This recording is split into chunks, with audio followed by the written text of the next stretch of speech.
Awal kemunduran sepak bola Vietnam, dulu sangat superior dari Indonesia, tapi lihat sekarang, bagaimana mudahnya Indonesia mengalahkan Vietnam. Kalah 4 kali beruntun dari Indonesia, 3 kali kalah di level senior dan kemarin dibantai Indonesia di level U16, begini pernyataan mengejutkan sang mantan pelatih Park Hang-seo, yang semakin dirindukan supporter Vietnam.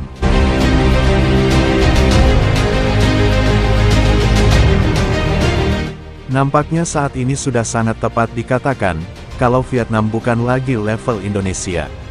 Bahkan sesudah mencapai babak ketiga kualifikasi Piala Dunia, Indonesia di timnas senior sudah tidak memperhitungkan Piala AFF.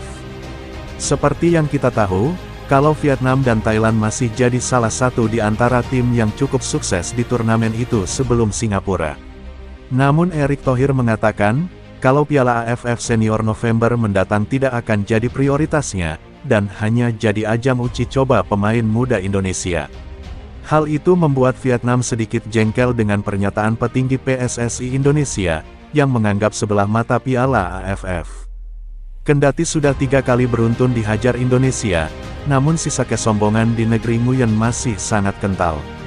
Vietnam pertama kali dilibas Indonesia, di Piala Asia Januari lalu di Qatar. Selanjutnya Indonesia berhasil menang 2 kali beruntun di babak kualifikasi Piala Dunia, pada bulan Maret lalu. Menang 1-0 di Gelora Bung Karno, lalu menang 3-0 di Hanoi. Hal itu semakin memperjelas, kalau Indonesia sudah tidak selevel dengan Vietnam. Padahal jika di flashback 2 atau 3 tahun lalu, Indonesia selalu kesulitan melawan Vietnam. Di bawah komando Park Hang-seo, Vietnam sangat sulit untuk dikalahkan. Bahkan rekor Park Hang-seo hampir tidak pernah kalah jika bertemu dengan Indonesia. Namun sejak keluarnya Park Hang-seo dari Vietnam pada awal tahun 2022 lalu, membuat timnas Vietnam semakin memburuk. Permainan agresif yang diperagakan anak asuh Park Hang-seo itu, tidak diikuti oleh Philippe Troussier, yang jadi pengganti Park Hang-seo waktu itu. Namun sayang, Philippe Troussier juga tidak bertahan lama menangani pasukan Nguyen tersebut, usai dipecat oleh Federasi Sepak Bola Vietnam pada bulan Maret lalu. Terakhir hal yang memalukan adalah, saat Vietnam secara frontal dibantai oleh Indonesia 5-0 tanpa balas, di perebutan tempat ketiga Piala AFF U16 kemarin. Hal itu semakin jelas dan tegas menegaskan, kalau Vietnam bukan level Indonesia lagi. Karena secara permainan dan taktikal kemarin, Vietnam kalah segalanya dari Indonesia. Selain itu, Vietnam juga sudah mulai kehilangan kepercayaan dari suporternya, yang menganggap kalau Vietnam sudah tidak serius di sepak bola.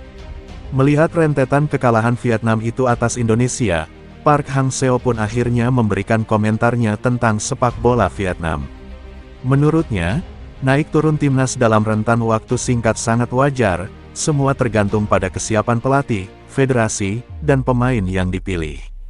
Dia juga menyebutkan, kalau tidak ingin menyalahkan pelatih setelahnya, karena sebenarnya dia sudah mewariskan pemain inti timnas Vietnam. Jujur saya jelas kecewa dengan performa timnas Vietnam 2 tahun ini. Dulu kami tidak pernah kalah dari Indonesia, tapi sekarang mereka merasakan 3 kekalahan beruntun, itu sangat buruk dan membuat supporter Vietnam marah, ucap Park Hang-seo. Kemarin saya melihat mereka kembali dihajar Indonesia 5-0, itu sangat memalukan. Saya tidak habis pikir strategi apa yang coba diterapkan pelatih saat itu, yang jelas itu adalah skor yang memalukan, ucapnya lagi. Tentu saya selalu mengamati perkembangan sepak bola Vietnam, karena sekarang saya fokus membangun akademi sepak bola di sini, dan saya berharap timnas mereka bangkit. Saya hampir 5 tahun bersama mereka, itu adalah momen yang sangat indah, tutup Park Hang-seo. Wah, gimana pendapat kalian guys? Menurut kalian apakah ini awal kemunduran sepak bola Vietnam? Soalnya kalau diingat dulu-dulu, imbang lawan Vietnam aja sudah luar biasa banget, tapi kok sekarang kayak mudah banget ngalahin Vietnam ya? Jangan lupa komen di bawah.